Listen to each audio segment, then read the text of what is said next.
اور دوسری ایک حدیث میں فرمایا رسول اللہ صلی اللہ علیہ وسلم نے فرمایا ایک وقت آئے گا، یاد رکھنا، جب لوگ امانت کو غنیمت سمجھے،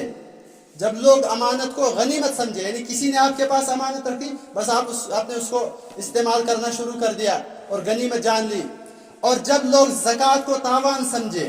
زکوٰۃ کو بوجھ سمجھے، تاوان سمجھے، ایک ٹیکس کے طور پر سمجھے، اسے فریضہ نہ سمجھے، اسے عبادت نہ سمجھے، جب اسے تاوان سمجھے. اور جب ایک شخص دوست کا تو وفادار ہوگا لیکن اپنے باپ کے ساتھ اس کا اچھا برتاؤ نہیں ہوگا، بیوی کا وفادار ہوگا لیکن ماں کو برا بھلا کہتا ہوگا، یہ حدیث کے الفاظ ہے. اس کے بعد فرمایا جب ناچنے والیاں اور گانے والیاں عام ہو جائیں گی اور جب شراب عام ہو جائے گی، یہ 15 چیزیں نبی اکرم صلی اللہ علیہ وسلم نے گنائی، اور قوم کا جو ذمہ دار ہوگا وہ ان کا سب سے بدترین شخص ہوگا. یہ ساری علامات جب ہوں گی تو فرمایا اس ٹائم انتظار کرنا، اس وقت تم انتظار کرنا سرخ آندھیوں کا اور زلزلوں کا اور زمین کے دھسنے کا اور صورتوں کے مسخ ہونے کا انتظار کرنا، اور اسی طرح سے باقی قیامت کی جو نشانیاں ہیں ان کا انتظار کرنا. چونکہ ایک ایک کر کے لڑی کی طرح، جس طرح سے تسبیح کے دانے ہوتے ہیں جب اسے کھولا جائے تو اس میں سے ایک کس طرح سے گرتے ہیں، اس طرح سے پھر پائدر پہ قیامت کی نشانیاں آئیں گی. لہذا اگر ہم اپنے معاشرے پر تھوڑی سی نظر دوڑائے،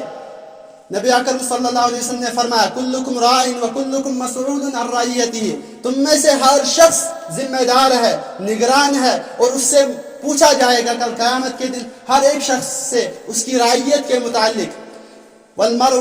راعٍ علی اہل بیتہ، ایک آدمی جو ہے وہ اپنے اہل بیت پر یعنی اپنے گھر والوں پر نگران ہے، اس کو پوچھا جائے گا بتا تمہارے گھر میں تمہیں میں نے ذمہ دار بنایا تھا، تم نے کیا کام دیا اپنے گھر میں، اپنے بچوں کی کیسی تربیت کی تم نے، اپنے گھر والوں کی کیسی تربیت کی تم نے، کیا تم نے گھر میں کبھی یہ خیال کیا کہ کہیں میں اپنی اولاد کو، اپنی نئی نسل کو دین کی تعلیم دے رہا ہوں یا نہیں، ان کو میں دین سے دور تو نہیں کر رہا ہوں، دنیاوی معاملات میں میں لاکھوں روپے ان پہ خرچ کرتا ہوں، کیا میں نے قرآن کے لیے کبھی ان پر 1000 روپے خرچ کیا؟ کیا ہم اس کے متعلق غور کرتے ہیں؟ لہذا جب فرمایا نبی اکرم صلی اللہ علیہ وسلم نے جب زکوٰۃ ادا کرنا بند کر دے تو ان پر کیا ہوگا، آسمان سے بارشیں بند ہوں گی. قرآن